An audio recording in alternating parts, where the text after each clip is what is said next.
Welcome to the Paranormal Pride. I'm your host, Denise Pridemore, and I hope everybody's having a great night out there in whatever land you're in. I hear that you guys had some beautiful weather almost all the way across the country, and I just hope you're all having a great night. So, tonight I have a guest coming on who, if you may have seen him on our previous show on Paranormal Nation Radio, Not So Normal. We had Father Dr. Kenneth Torres on that show. Well, we're exposing him to just having to deal with me at one time. So that we'll see how this goes. Since I'm the hard question asker here. So it'll be good to have him on and find out what's been going on over there.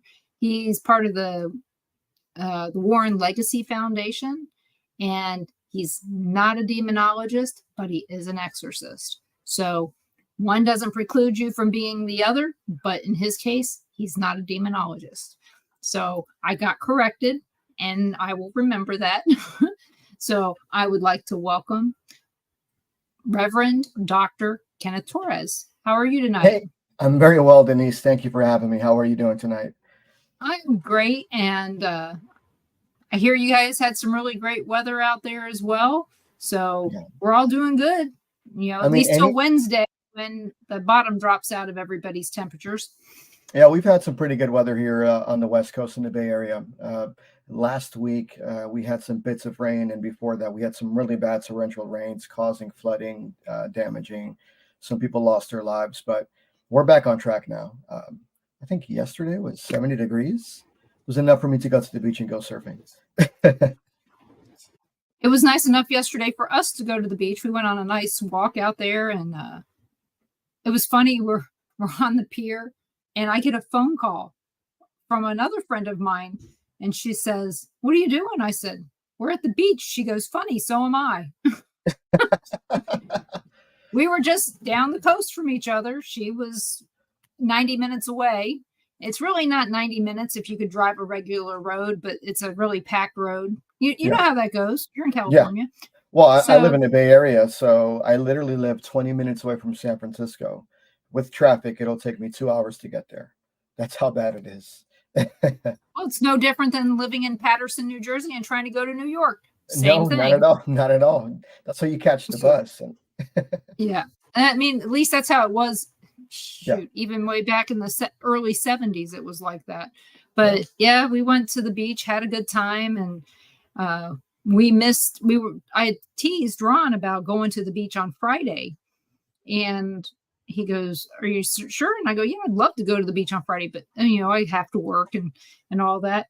And if we'd have went to the beach on Friday, we might possibly have seen the great white that washed up."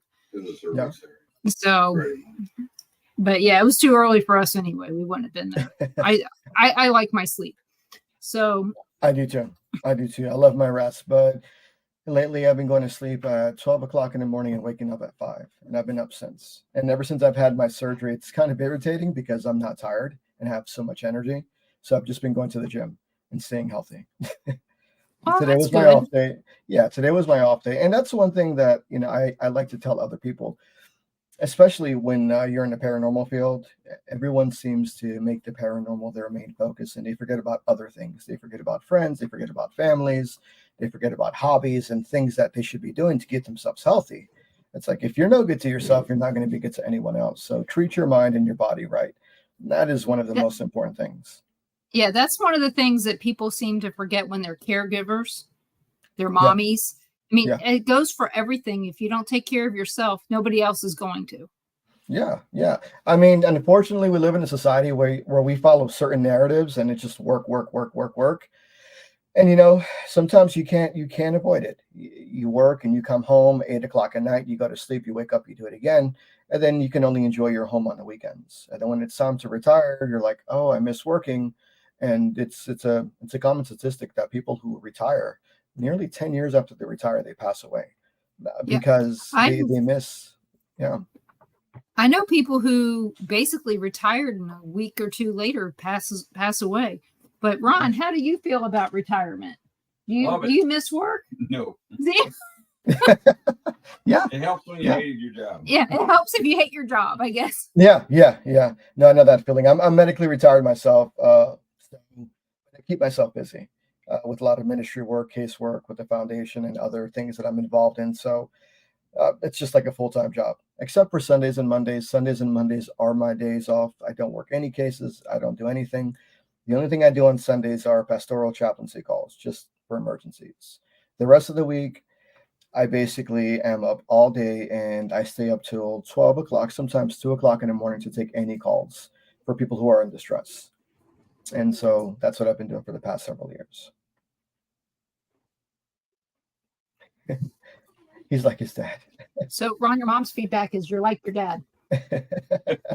So needless to say, I know that. Yeah. In fact, it seems, and I hate to say this, you know what? Him being retired, I think he's actually more busy than he was when he was working. Just like every other retired person. It feels like it. It may not look like it to everybody else, but we're running every day. I mean, you have the opportunity to do the things that you missed out when you were working a full-time job. And even then, you know, those projects become passion projects and you love it and you do it. And sometimes it's just out of necessity because you have to do it. You know, the best part that he missed out on? Changing diapers. Oh. All those diapers I changed when he was out of town. Thank God that our kids are too big for that now. But, well, it could happen that he's changing mine. Oh. well, it's not too late to start now to practice. Have the kids come over. Hey, Dad, come here. I need help. I'm going to nix that. No. So, hi, Christopher. Hey, Chris, how are you? I think that's you, Gary, out there. Hi, hey, Gary. So what I want to, you said something to us a bit before the show about drama in the paranormal and how it's frustrating. Yes. And I'm not making it nice sounding because that's what you said. You said it's frustrating. And it is. Can you go into that a little because you know we all feel frustrated sometimes within the paranormal, but we also feel it within our daily lives. How are we going to deal with this kind of frustration that you're going through? Well, you know, the interesting thing is, you know, given that what I do, I'm very privileged to be able to talk to people and counsel people. I'm a board certified mental health coach. I have a master's in pastoral counseling and a doctorate in theology and divinity. So I'm a chaplain. And so I have this wonderful pleasure and this opportunity to speak to people and get different sides of different stories. And for the most part, people who are coming to me are hurt and they are distraught, even if they may be at fault, they may not realize it or vice versa. But then you get on the social media platforms and you see all of these negative things going back and forth, you know, people disrespecting each other, people talking bad about each other, people stepping on other people's toes because they want to make a name for each other. And, you know, it's very frustrating and it's very sad because, you know, I'm in a lot of circles and I see a lot of what's going on. And it's just frustrating for me from a clerical standpoint to see people suffering, to see people hurt, and to see people just, you know, doing these harsh things to one another. Hey, Gary, how are you? And so for me, normally what I do is I just try to block all of that out. A lot of people will come to me and I say, hey, look, if this is directed towards anybody or anyone in specific, I don't want to know. But if you want to tell me how you feel, if you want to tell me that something was done to you, then I can try to pastor you or counsel you and to try to help you, give you the tools on how to cope with these feelings and maybe the next steps that you should take. And so that's always been my approach. My approach has always been very neutral because as clergy, it's my job to care for people and their souls and their hearts. And so I just choose to avoid any drama. And sometimes I find myself in drama and I'm like, I didn't even do anything. And so I just ignore it. The best one lately was, oh, you're not a real priest, blah, blah, blah, blah, blah, blah. You're a fraud. Oh, okay. Well, thank you. I do have valid holy orders. I am considered an old Catholic. I belong with the United Episcopal Catholic Communion, but my holy orders have been validated by my diocese here in Sacramento, because I am a practicing Catholic, and I actually am one of the chaplains for my Knights of Columbus Council. Historically speaking, the Knights of Columbus is an organization of fraternal Catholic men, and they do things for the community. And so that chaplain position is held by a Vatican priest. And so I had to go through an extenuating process through the Bishop of Sacramento, Bishop Soto, to have him validate my holy orders to say, hey, you're good to go. You can be a chaplain for Knights of Columbus. And that's where I leave it at that. I tell people, you don't have to call me that. You don't have to call me father. You don't have to. That's not the point. You're so focused about what my titles are. My titles are more of my thing. They're more of my personal accomplishments. But if you want to be rude and if you want to be smart, then okay, we can play that intellectual game. And so, I just try to correct people and I talk to them nicely and never disrespectful. But at the end of the day, though, you're always going to have people that are going to hate on you, people that are always going to, rag on you, people that are always going to talk bad on you. And that's fine. Really, I don't care. Your opinion of me is not the opinion I have of myself. So I'm not going to lose any sleep over it. That's the truth. The only opinions that should matter to you are the opinions that matter to you.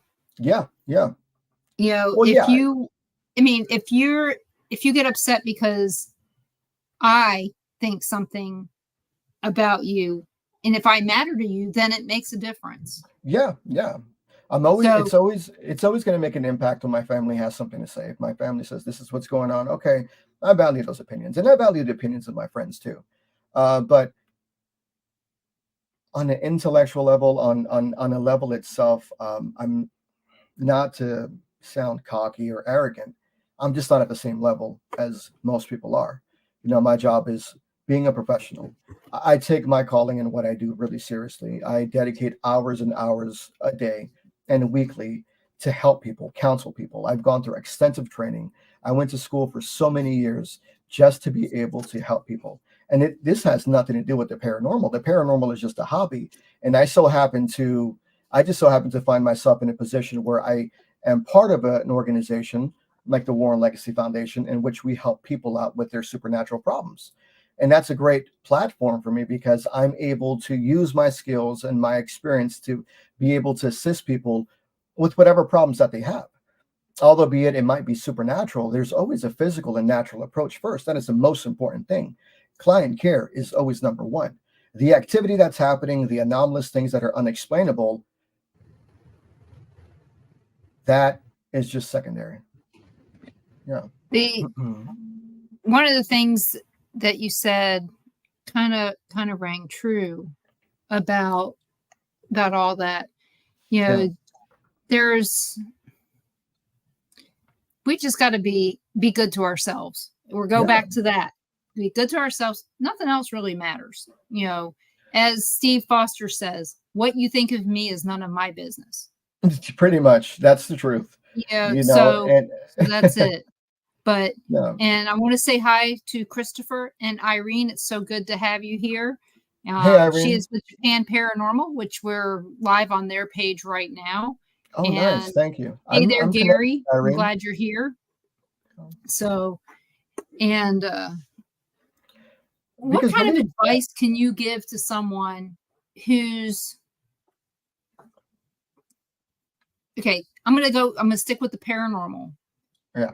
They're being treated crappy because they're in the paranormal. Somebody doesn't, like Irene, she says she's being shunned by the Catholic Church in Japan because she's a medium, clairvoyant. I'm sorry to hear that, Irene. I'm sorry to hear that you've been hurt. It's never my place to judge people. It's never my place to judge people and condemn them.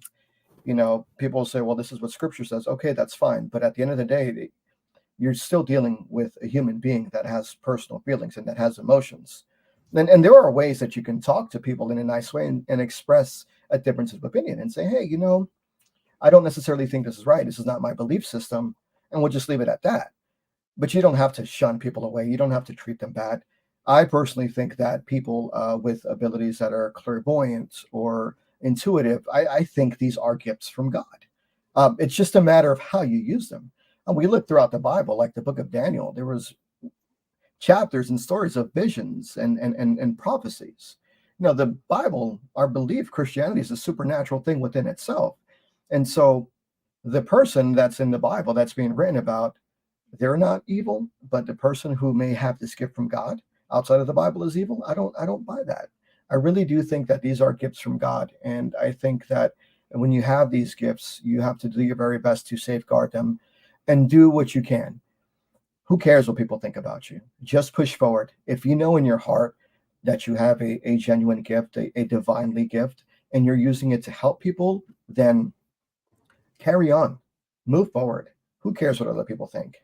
Now, the question is, when you use these abilities to defraud people, when you use your abilities to hurt people, when you use your abilities to slander people in the sense where you are victimizing people and you are maliciously using these abilities for personal gain. So that is where the problem lies in. And we have that. I mean, there are people out there even within it's not even intuitive. We have many people, different teams out there too, that buy equipment and they say they have experiences, but then they're going ahead and they're going to people's homes and they are victimizing them. They are predatory in nature and they're charging them thousands and thousands of dollars for a supernatural problem that doesn't exist. More than likely, the problem is a psychological problem that needs to be diagnosed. It can be an underlying mental condition.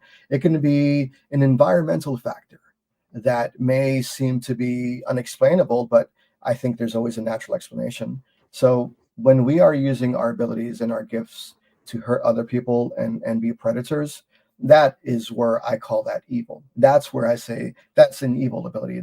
That's evil because you are genuinely harming people for some personal gain. You're being malicious. That's where the problem is. Yep. So do you think that the disrespect you received was because you're a doctor and a reverend, or is it because you're involved in the paranormal? Which one were they? What type of reason were they calling you a fraud? Well, I think it's because I am in ministry and I do have valid credentials and I do have valid holy orders. And so I think it's just somebody trying to make a point, someone who Google searched some things and wanted to try to challenge me. I just don't have time for that. If you're not going to have a respectful conversation with me, you know, we can't talk. You can sit here and say, I don't think this is right. I don't think you're valid because of this reason. Oh, okay. Well, let me explain to you why. But when I sit here and I give you the reasons in 3 paragraphs and I give you historical references and context and I send you to websites to verify my credentials and you still want to call me a fraud, and that's a personal problem, man. That's not my issue. So I just block, I just block and I push forward.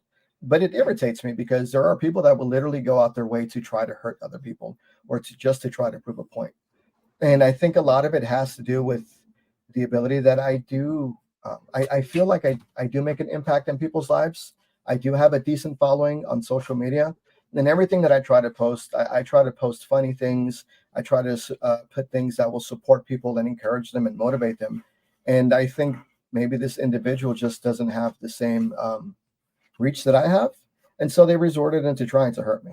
And so God bless them, right? God bless them. I'll be praying for them. I don't wish any ill will towards anybody, but I don't have time for that. I have genuine people that are reaching out to me in odd hours of the night who are going through some psychological trauma, who are going through some spiritual affliction, who may have just lost a family member. I'm there for them. I'm here to help them out. Uh, Pastor Gary has a question for you, and he's asking this from a pastor's perspective. Yeah. Why do so many pastors try to downgrade the spirits, like the ghosts and stuff? Yeah. They'll stick with Jesus as being the Holy Spirit, but yet no other spirits may exist in their minds. That's a good question, Pastor. And I think a lot of it has to do with the narratives that they were taught. And I'm not trying to get into anything canonical, but sola scriptura has been an issue amongst many churches where you just take a Bible verse and you interpret it how you see fit, And I think that can be dangerous if you don't have any theological training. And so I think a lot of people, what end up happening is they just read the scripture and they use it as their own personal interpretation without any doctrinal training or without any canonical training or without any theological training. And they make those assumptions. But yes, we go to church, we serve God, we serve Jesus Christ, right? The Father, the Son, and the Holy Spirit. We know that when Jesus was baptized, the Holy Spirit came down and anointed. So, and even when Jesus came and he saw the disciples and he said, "For I am me, I am man, I am not a ghost." That right there is confirmation that there are spirits, but so many people just choose to not accept that. And unfortunately, I think that's where the issue is just lack of understanding, lack of discernment. And that's just being kind, because it's never my intent to disrespect anyone else's beliefs. But from a doctoral point of view, from a critical analysis, I can see that to be one of the main issues. It could be the statement you just made. I Yeah. am not a ghost. Yeah. Maybe a lot of people take that literally, that there are no ghosts. Yeah. Yeah. And that's okay if you don't believe in these things. We're not telling you that you have to believe in it, but don't discredit and don't be harsh on other people who believe in these things. The other thing that I get is, oh, you're a paranormal investigator, or this person's a paranormal investigator. Oh, you're going to hell. It says in the Bible you can't investigate. Where? Tell me exactly where in scripture it says you can't be a paranormal investigator. Because I've gone through many books, many texts. I've even gone through canon law, and I haven't seen anything that says being a paranormal investigator is going to send you to hell. Now, what you're conflating is, what you're confusing is, thou shalt not mess with witches, the consorts of mediums, witchcraft, the Old Testament. That was an old covenant, because at that time, Israel, instead of seeking and looking for God, they were going to these people that had these abilities, but they had really bad intents. They were using witches and mediums as in what's the word, in replacement of God, you know. So how can you ask God for help and for his wisdom and guidance, and you're lost in the desert, but yet you're consorting with these other people that have will and bad intent, that are not really holy in that sense. So, and Gary states, I'm a pastor that has removed evil spirits from people Yeah. that have been taken over by the spirit. And then Christopher's adding in here, there isn't Yeah. any, Exactly. there isn't any, in fact, in the Bible, it states ghosts and the afterlife. It's true. So much of our belief system is intrinsically entwined with spirituality. You have over 3,000 belief systems in the world, and all of them have some sort of spiritual afterlife, some sort of peace or a heaven or paradise. So we just have to be really careful with how we say things and how we approach these subjects, because our subjective truth, our truth, is subjective to us, and we might believe that, but other people may not. And so we just have to be sensitive to other people's thoughts. Yeah, I may not always agree with what a person has to say, or I may not understand that ideology, but I'm going to listen to you because there's a reason why that person came up with that thought process. Now I'm interested. Okay, you know what? I've never heard this theory before, or I don't understand what you're saying, or I don't necessarily agree with it, but let me learn from you. And that's what a doctor of divinity is. Doctor of divinity and theology is basically understanding world religions and communing with people of other belief systems, and understanding their way of being, their way of life, their cultures, historical context, historical preference. There has to be some sort of understanding of why they believe in that. And so I'm interested. That's what I want to learn. That's what I want to know. Have you ever read Dr. Joseph Campbell? I have not. I don't think I've heard of You him. need to check that out, because he has got, well, he's dead. Yeah. They, on The Unexplained and many other shows, they quote stuff from his books. I studied him in college in a honors class that I was in, along with religion. And he speaks about religion as every religion has these things: creation, afterlife, a hero. Yep. And if you look at it from this standpoint, you can understand almost any religion, because you can find a way to, let's say, affiliate. Yeah. or Huh. assimilate, because you already, you already know this creation story. You Yep. already know this hero, and you already know this revelation, Yeah. or an afterlife and all this. And if you read all of these, you can see where it's all so similar. And many religions are based off the Old Testament. And Yep. a lot of people don't realize that most mainstream religions in the world start with the Old Testament, and Yeah. it's just an offshoot of Well, that. yeah. I mean, and So, then you look at the history of ancient Mesopotamia. Yeah, there's a lot of historical context and reference on that. Mesopotamia, they were really big on spirits and the afterlife and gods and deities. And so ancient Mesopotamia, the cradle of life, Africa. A lot of the history, a lot of religion, spirituality originated from there, at least from the Abrahamic belief systems, Judaism, Islam, Christianity, and Catholicism. So it's a really beautiful thing to be able to understand and experience and learn about different cultures and different beliefs, because then that also gives you an understanding on how you can deal with your client. My very first thing is I tell clients, I'm not here to force any type of religion on you at all. What I want to do is I want to be here to try to help you out, and I'm going to coach you and try to give you the best help that I can within my scope of abilities. And yes, sometimes my scope of ability may lean towards a certain theological belief, but I will cater that to the point where I'm not going to force my religion on you, but let's try certain things. So instead of just, praying, how about we meditate? Or instead of reading the Bible, how about we go to the library and get a beautiful book that you can focus and something that you find joy in, a book that is of your favorite topic, and read it and reflect on it. Um, Instead of just like listening to like Christian music or Gregorian chant, why don't you go out with your family and go to a live music show, or just play some nice, healthy music in the house to uplift the environment? So I'll always try to cater to my or do client. what we do, go to the beach. Yeah, yeah, yeah, You and I, we've got that in common. yeah. I love the beach. I mean, it's amazing. I live in an area right here by San Francisco where I can always go to the beach. I live close to the Lost Boys, and so want to stay forever young. So I get a chance to go to Santa Cruz, and I love it out here.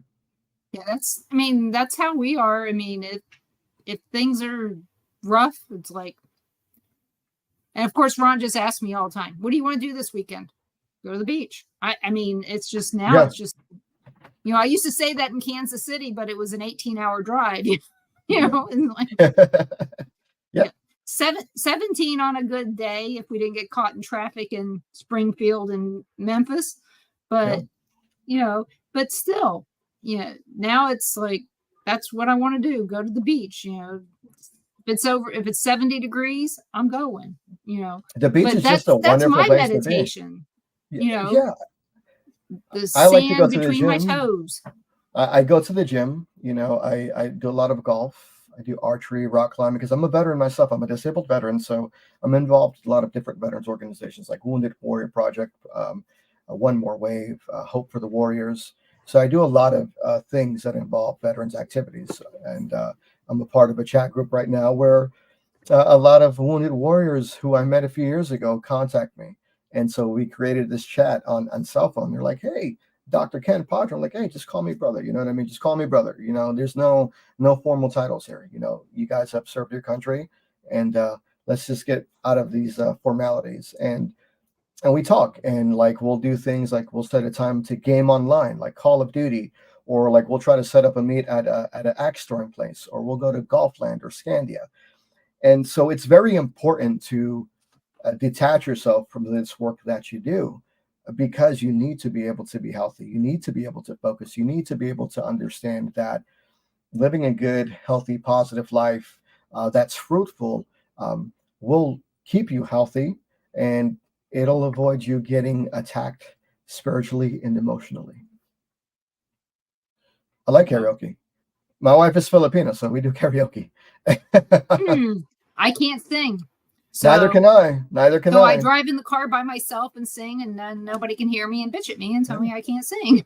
Yeah, hiking is a very wonderful. I love hiking. Hiking for me is just one of those things where it's just a mindset. 3 miles hiking, 4 miles, it's a wonderful experience.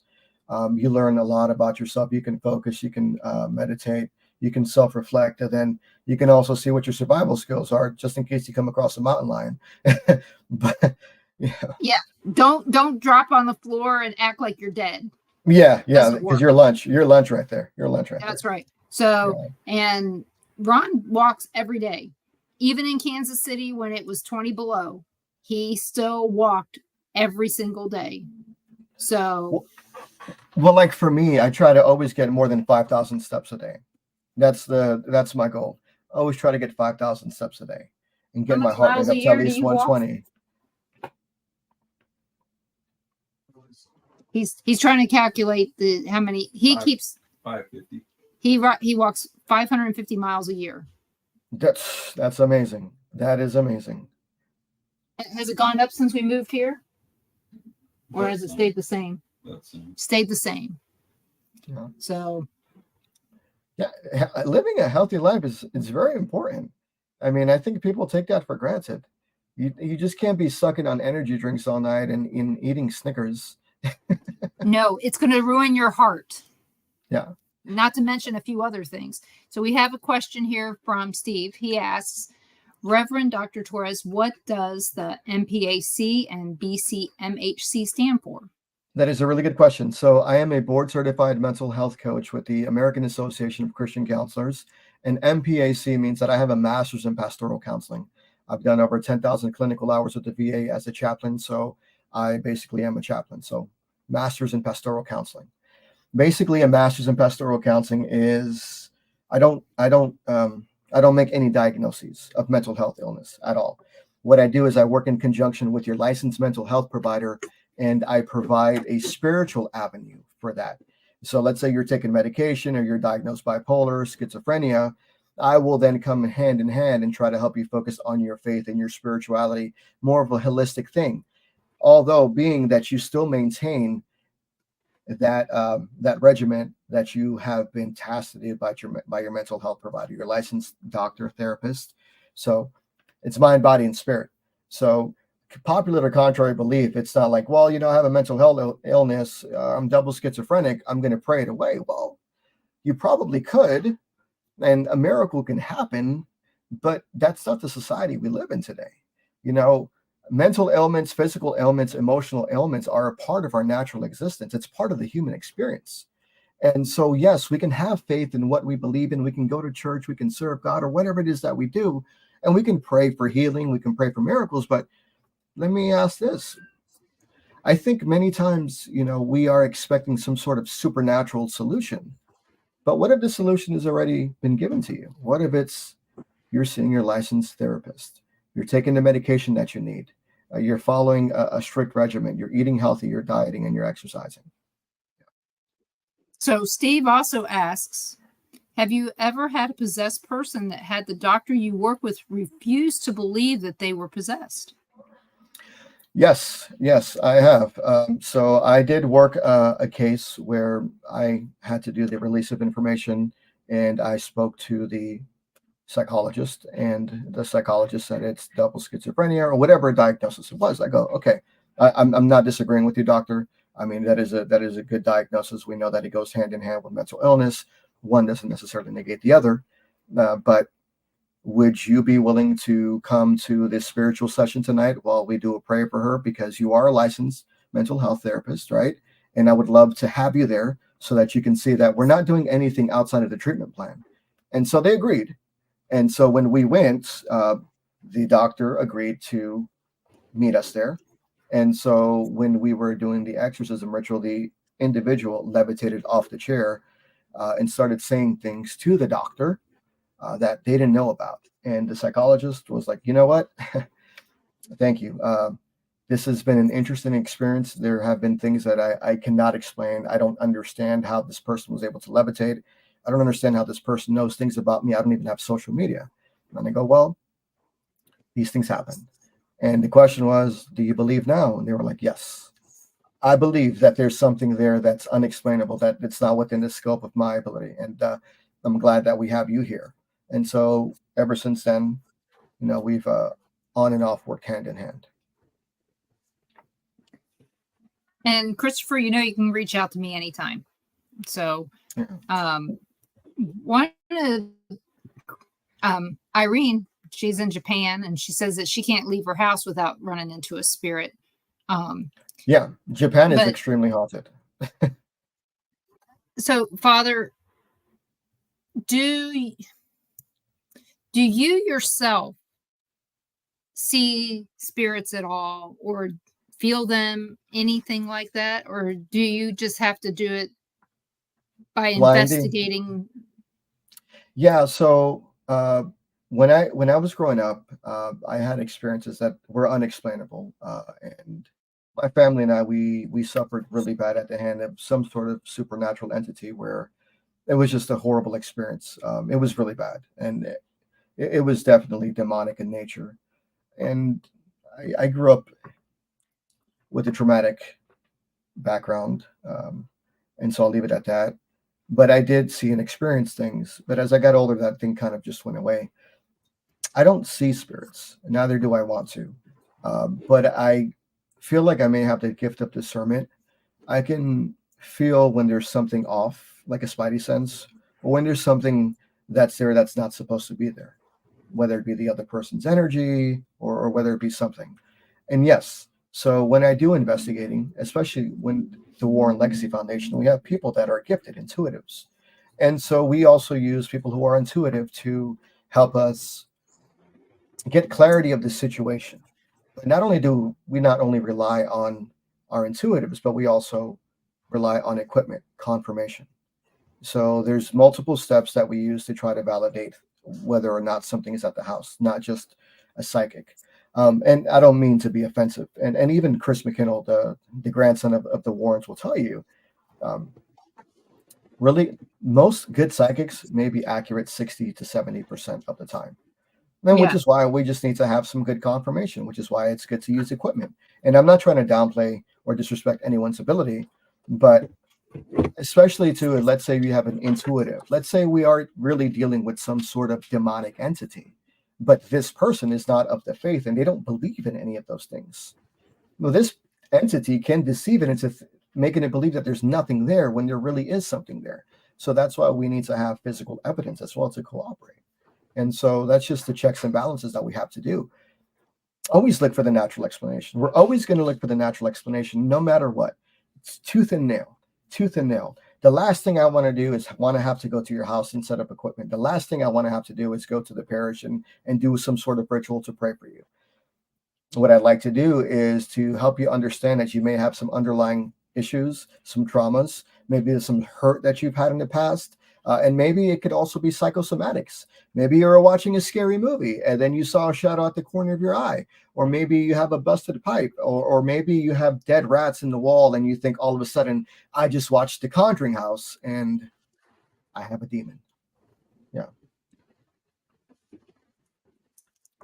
Oh, see this lovely bracelet here? Yes. This came from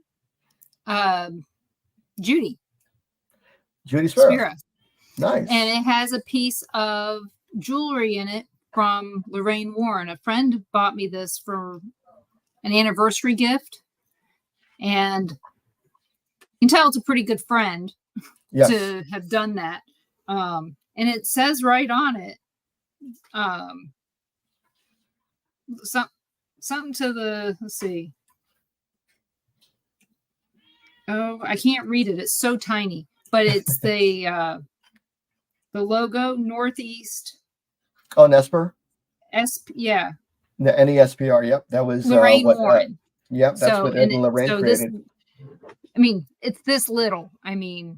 You can see it's teeny tiny little. It's tiny. That's beautiful, right? So, that's just a beautiful heirloom to have. So Lorraine's grandson, Chris, he's the CEO of the Warren Legacy Foundation, and Lorraine created the foundation a few years before she passed because the movies came out and there was a need for an international outreach. And so, but I ended up getting a rosary from Chris, her grandson, that Lorraine carried during her investigations. And I tell you what, the day that I got it, I just felt like a little kid. And when I touched it, I felt like I was transported back into a location, and it felt like I was standing right next to her and Ed, and I was seeing the case that they were working. It felt like I was in the Amityville house just by touching it. And so right now it sits on my altar, because I have an altar of St. Michael and, some holy stuff that I use for prayer. And it's just a constant reminder every day of the beauty in the world, but also to be vigilant and remain focused and take care of yourself, and to always, practice self-care.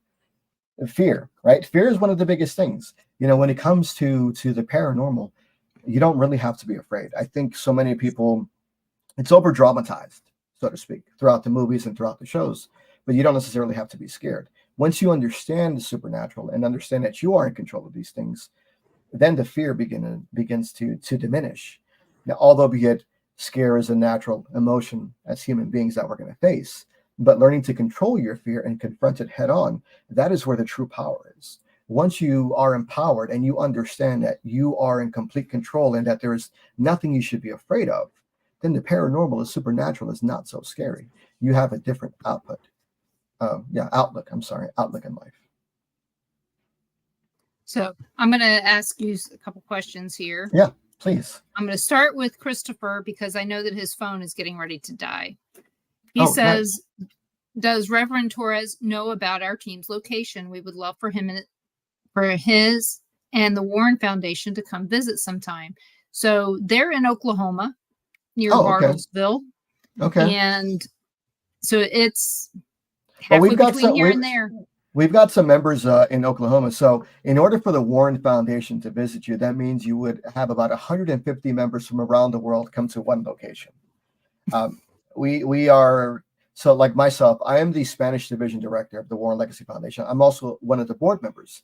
But as a Spanish Division Director, I'm in charge of over 22 countries, Latin countries, and over 30 members. And so you can imagine what the rest of the regions are looking like. But yeah, I mean, Christopher Pittman, if you'd like, please reach out to me, and then maybe we can make something happen. I'd like to get to know more about your team. We have another member out there. She is one of our assistants. Her name is Tammy Ray, and she is in Oklahoma as well. And she's one of our members. And she is also one of the one of the administrative members of our team. She's awesome. And that is true, Christopher. Mainstream media has literally misinformed the public view. We were watching something on TV the other night, and there were people physically running from paranormal entities. And I don't know if it was just that they were zacking very well, that they were channeling their inner Zach Bagans, which it was Nick Groff. So, there's a lot of drama there. But, we always called it zacking. I like Nick. I like Nick. I like Nick. So do I. But why would you be running from a paranormal entity if really you're a paranormal investigator? Yeah. Isn't that your job? Isn't that why you're there?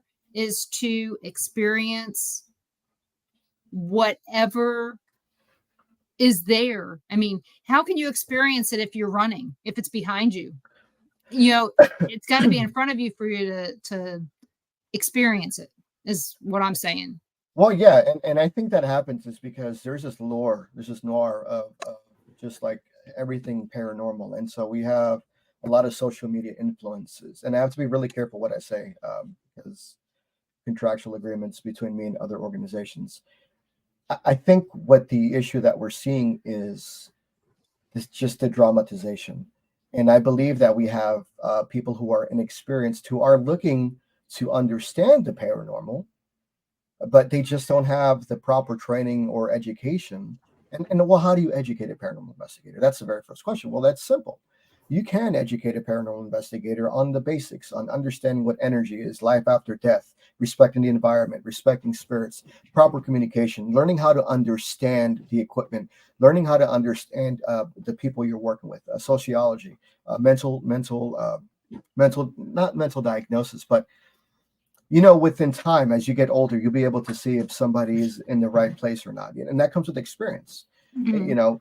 For example, if I'm dealing with a friend and you know that your friend is off, you're like, hey, something's wrong with you, right? Yeah, what's going on? Well, I'm sad. A lot of these newer investigators, these younger kids, don't have that experience. And so what they're doing is they're putting other people in danger. Although it may not even be anything supernatural, but at the same time, too, even running out like that in the stampede can hurt people.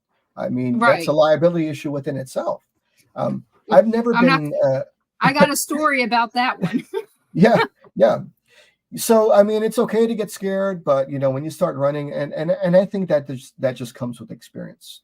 And yeah, there's those moments where like, wow, that was pretty amazing, or like, oh my gosh, what was that? We have those moments. I've had those moments too. It's like, okay, this is pretty amazing, but to be scared and to be run is another thing. And popular or contrary belief, not everything is demonic, and there aren't any demons in abandoned buildings or houses, with the only exception if that place was cursed. If that place was cursed with a demonic entity, then quite possibly then that entity will remain there. But it's been my experience that that's far and few. They have And other stuff to do. yeah, and Steve, I agree. It's paratainment. Yeah, That's yeah, what it yeah, is. And pretty soon we'll all be complaining because there's no paratainment on TV except yeah, for yeah, whatever show is left. yeah.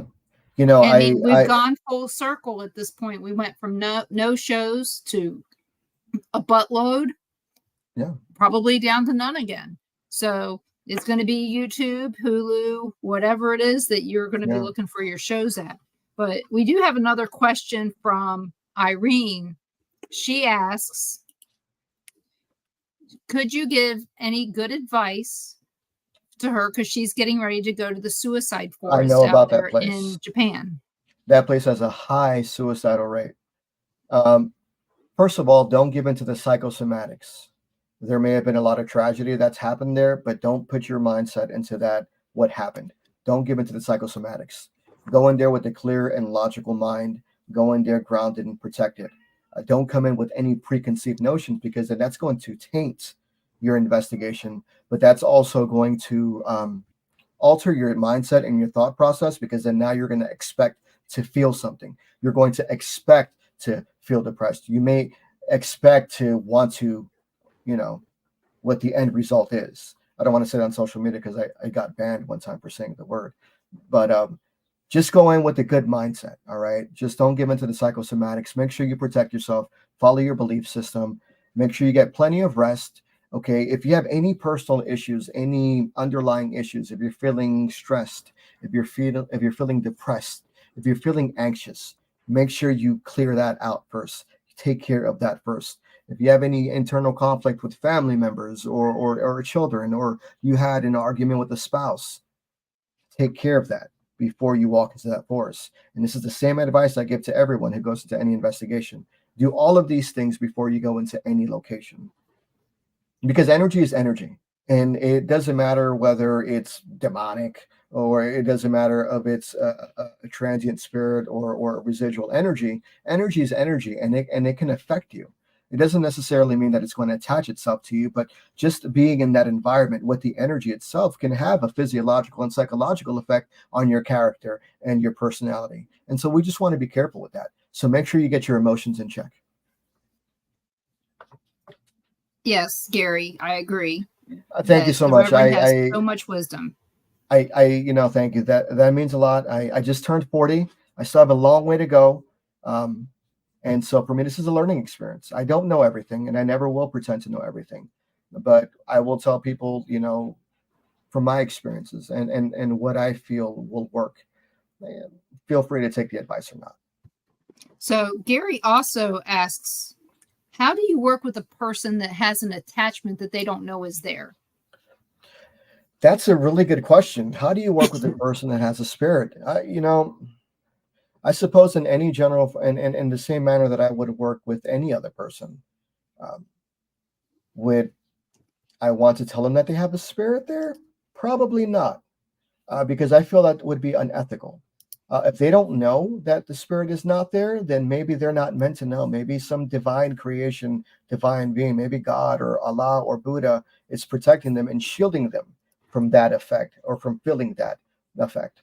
And so I would approach this anyway, but I would approach it from my way. I will still provide the pastoral counseling. I will still provide the chaplaincy. I will still recommend that you see your licensed therapist, you see your doctor, you get the proper evaluations done, and I will work myself with my clergy team to try to remove that spirit from the back end.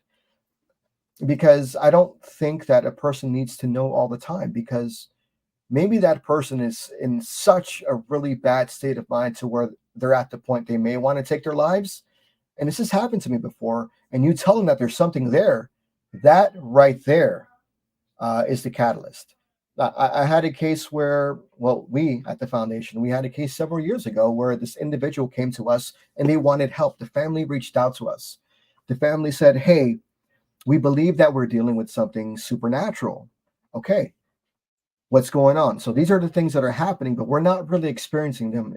It's our individual, our family member. This family member is experiencing them. Well, do you have any evidence to support that? No. Okay. So we go through the evaluation process. It takes some time. We get the results back, and it turns out that this individual was diagnosed with a multiple personality disorder. By the time we reach back to the family, we're going to reach out to the family. We didn't get a hold of the client. They call us back. This client had committed suicide and left a suicide note. And I said the word, okay, whatever. I guess maybe this individual had taken their life. This individual had taken their life because a team came in with an intuitive person that had mentioned to them that they were possessed by 7 legions of demons. No one in the house was experiencing anything. This individual had an undiagnosed mental condition. Now, yes, albeit you can have an underlying or you can have a mental health illness, that doesn't negate the supernatural activity. I do believe that deep down inside that some psychological illnesses may be rooted in some sort of spiritual affliction, but I'm also a man of reason, and I believe in science and I believe in faith. I think that both can coexist. So I'm always going to roll with science and say, because science has got some good answers. But that's why we just have to be really careful. So I would not tell them that they have a spirit. I want to say bye to Christopher and hello to my sister Donna. So yeah. Oh, yeah. And Steve Foster says 7 legion. Is that like 700 individual demons? So 7 legions are basically like 7,000. I think a legion is 1,000 demons each. So imagine the psychological trauma and stress that causes on a person who is suffering from a multiple personality disorder, especially schizophrenia, who's hearing things, seeing things. You have now added another layer of psychological stress to them. And that is an exuberant amount of numbers to be dealing with. 7,000. It is. I mean, how I could see where they would take their own life. Yeah. There's not enough people there isn't with all of it. And that's why it's very important. I think for me, what I like to tell other investigators, and it's just a personal opinion, go to school. If you can, go to the local city college, buy a book, take some courses online, understand like basic psychology or behavior detection, how to deal with people, how to talk to people. Because it's not the same thing conducting a residential investigation and doing an urban exploration, 2 completely different things. Mm-hmm. You can't use the equipment A and equipment B for residential. The main focus of the residential investigation is always going to be the client first. That is the very first objective. You have to take care of the client and the family first. Everything else, the anomaly, the activity, that's secondhand. That's on a back burner. The last thing you should want to do is wanting to go to someone's house and set up equipment. If that is your first thing to do, then I would advise you to reevaluate whether or not you should be in this field. Yeah, because and I understand that there's good intent. Yeah, I understand there's good intent, but be logical and be meticulous about it. I have to be very biased when it comes to these things. When someone says, "Oh, Padre, doctor, I got this." Oh, okay. Well, let me be the judge of that. let's go from point A to point B. Let's start from the beginning, from when you were born all the way down. And for me, an assessment in my team normally lasts 6 to 7 months to even question whether or not there is something that is of the D word there. A lot of people don't go into a residential, is, Yeah. with the thought of saying, I don't live here. I have, when I leave here, I've got to leave this family here to deal with whatever I do. Yeah. I always go with the thought that I'm going to solve their problem, not make their problem worse. Yeah. And so, however I can, whatever I can do, and so far I haven't left any family in worse shape than when I came. that's a good thing. And I think that's where the variation of that negative connotation of hunter and investigator, personally for me, and this is not a knock on the show at all. As a matter of fact, I thought the original Ghost Hunter show was done really well, and I like the way they investigate. But for me, hunting ghosts, it doesn't sound so good to me, because I'm not there to hunt you. I'm there to help you. I'm there to help you and the family, and so I'm going to treat you with respect and the dignity that you deserve. So I don't use Ghost Hunter, but I think that's where the difference is. Some people are hunters. They go out for the thrill of the hunt. They want to use their equipment. And sometimes they're in a residential location and they might stir something up, and that's it. They can confirm that something is there, and they might cause more problems. But I think a good investigator, a seasoned investigator, will go with the knowledge of saying, hey, you know what? We have to be really careful with how we do things, because we don't know what we're dealing with. And we don't even know if there's anything here. We have to deal with the idea, when we leave tonight, is this family going to be able to sleep? Mm-hmm. Yeah. And what do you feel about people?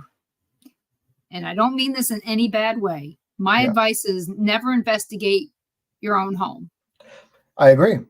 Never investigate your own home. If you think that you have some sort of supernatural activity happening, brush it off, ignore it, pay no mind to it. Don't give it any attention, because the more energy you give it, the more fear you give into it, it might turn into something. For all you know, you might be feeding into a tulpa or an egregore, which are self-manifestations of people's mind. Tulpa, individual, egregore, multiple people. And so people have the ability to self-manifest things. A lot of poltergeist activity is not necessarily what you think. Yeah, it's called a noisy ghost, but a lot of poltergeist activity from the cases that I've worked in, that I've sat in, are because of people who have these abilities that are out of whack, or they're coming to term with their abilities, and all of this stuff is just going rampant around them. But when they're not home, there's nothing going on, and it's them causing this activity. And a lot of times it goes back to something that has occurred, that has happened to them in their past, that they blocked off. Yeah, we all have a history. They don't know how to deal with it. That's true. We all have a history. We've all been through hurt. We've all been through bad times, and many of us, I would say 90% of us, we have stuff that is deep down inside there that we still don't want to confront. I know I have, right. And I'm cognizant of that. I'm aware that if I do this, I need to make sure that this thing that's been bothering me for many years, I have to put that aside, and I can't let that get the best of me, because I have to give my client the very best of myself. Yeah. Yeah. And Irene, you're right. It's those things like when he was talking about you going to the suicide forest, you not giving in, make sure that you have basically all your ducks in a row. Yep. That there's nothing bad that's waiting there to eat at you and to throw you off. Yeah. In just regular everyday terms, how do you think she should fast or anything like that beforehand? Well, I mean, fasting is a good thing. I mean, there are healthy factors to fasting. But if it's not something you can do medically, and if it's not advised by your healthcare professional, then don't do it. But even fasting may not be such a good thing, depending, because if she's already going into that environment, having an empty stomach, not having any food, not having any good supports. In Spanish, we call that alimentos, good support system. That may not be conducive to her well-being.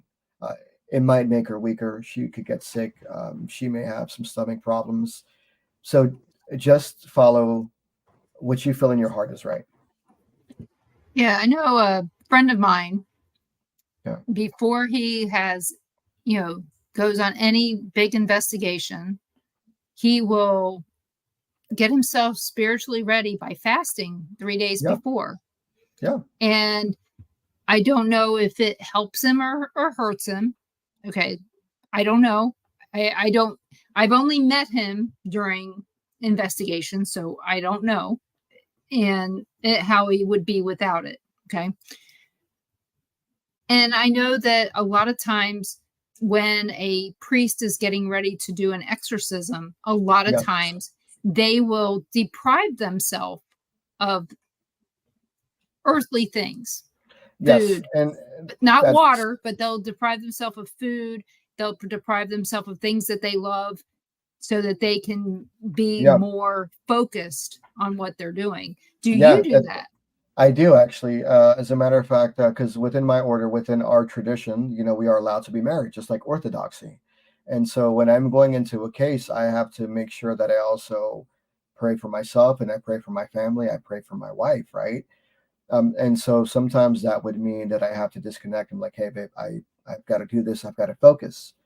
At first, I would push away and be like, I don't want to include you in it. But there are strength in numbers. And so when I do these things, my wife helps me. She's like, you got to pray, you got to fast, you have to stay in a state of grace. We won't, don't do these things. I'm not going to get into details because we're adults. We know what we're talking about. So we have to be in a constant state of grace. So prayer, fasting, reading the Bible, scripture, because fasting, is a discipline. And there's something about fasting that does something to your soul. It conditions you, it strengthens you. Same thing with the fasting as well. There's good physical and spiritual benefits from fasting. And yes, Irene, I agree. Don't fast if you get migraines. It's horrible. Yeah. So, and hey, Shelby. Hey, Shelby. That's Christopher's wife. Apparently, her phone is charged. It's his turn with the charger now. Any relation to Shane Pittman? No. Oh, okay. I love Shane. He's such a good guy. He's fun. We don't live that far. We're not that far from him now. I'm going to say something here publicly, right?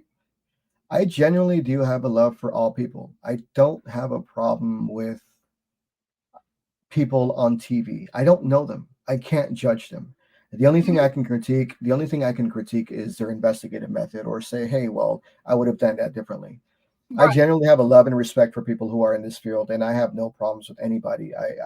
My doors are always open. I treat them with respect and love. And, you may have a different investigative method, but I generally love and respect people in this field. And I don't have anything negative to say. The only problem where it becomes a problem is when you start bashing other people or bashing my family. Then that's where it's a problem. That's when the collar comes off, and then this combat veteran comes out. Yeah, I'm not huge for. I will tell you what I feel about how they're doing stuff. I don't care what about the person. I mean, all these people have very negative things to say about Zach. Yeah. I met him. He's really nice to us. Yeah, I went to his museum and I loved it. The museum was wonderful. It was a wonderful experience. I don't have anything negative to say about him. As a matter of fact, I think Zach is one of the reasons why now the paranormal is the way it is. We had Ghost Hunters and we had a lot of other shows, but Ghost Adventures brought. I kind of have to go back a little further than that, though. I think that Paranormal State really is the one that paved the way for all these other shows. Oh, yes. I forgot about that. Ryan and Buell. I thought that was wonderfully done. And now I do have negative things to say about Ryan Buell, but this isn't the place to say them. But Yeah. watch your step. Yeah. Watch your step with him. I'm not going to get into it. If you want to know, go look him Yeah. up. Find out why things are the way they are. But that aside, I like the show.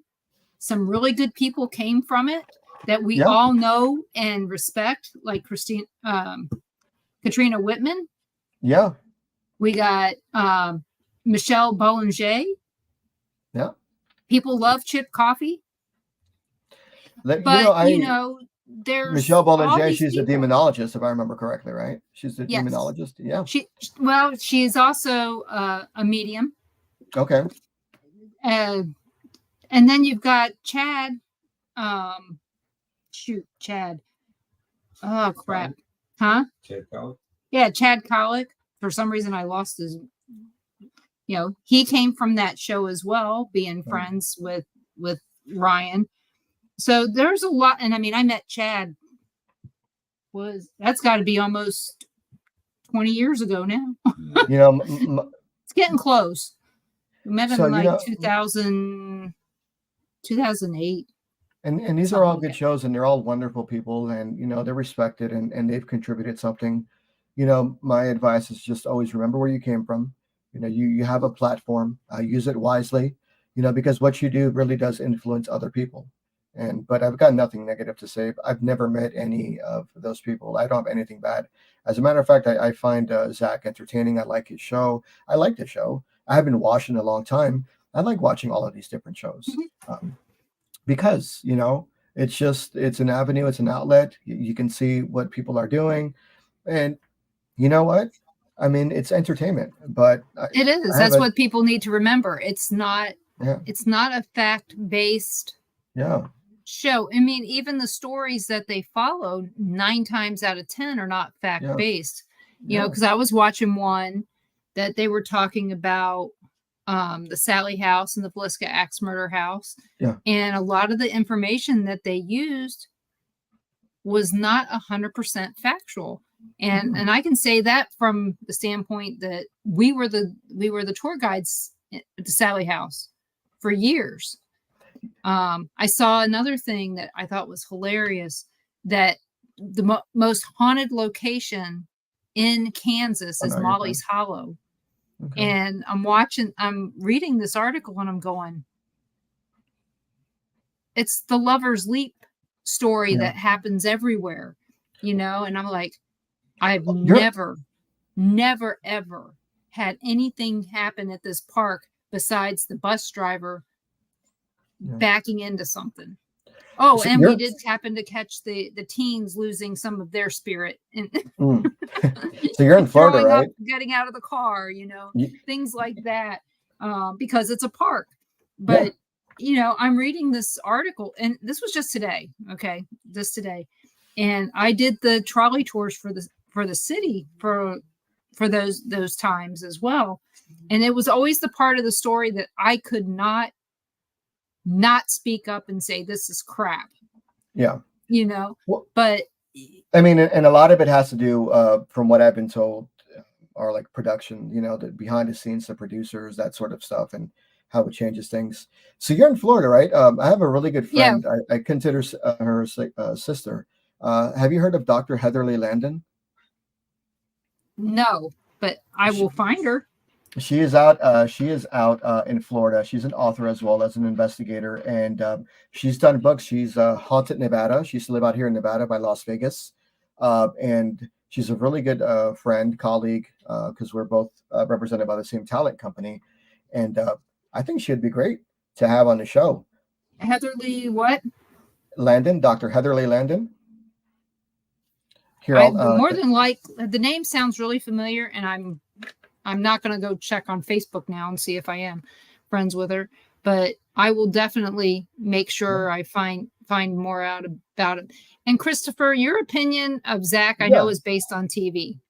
And I'll tell you honestly, everybody loves to yell at the TV like it's football, watching the paranormal shows. It is part of everybody's, in the paranormal anyway. Yeah. It is part of our weekly right Yeah. to do Yeah. that. Yeah. And I love it. I mean, no matter I, how much I hate the flashlight trick, it still gives me something to yell at the TV for. Basically throw down my red flag and go, okay, that's it.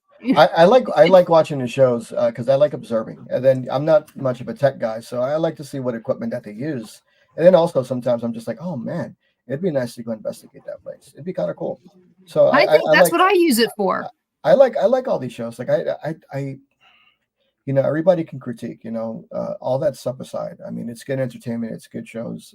I would love to one day meet Zach personally and talk to him and be like, hey, you know what I mean? Just get some ideas and just learn from him. I mean, I think that'd be a good thing. It's not just fanboying, but there's a lot of good people out there.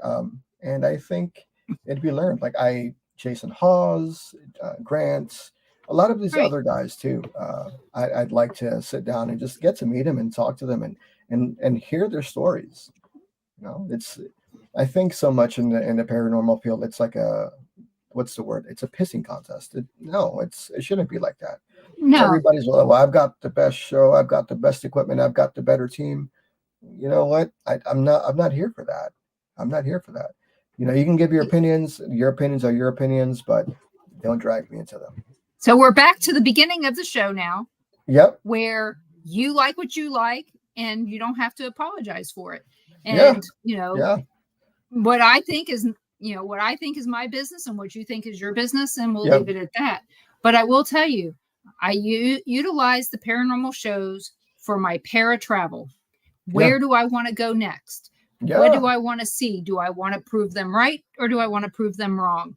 And that's kind of how we all go about it. Is this place really haunted by what they're saying haunts it? The story that they chose was this, and then you go there and you find out there's this whole other story. Bobby Mackey's, for example. They stuck with this one story for Ghost Adventures, and then they stuck with another story for another show. And this true story of the location was so much better.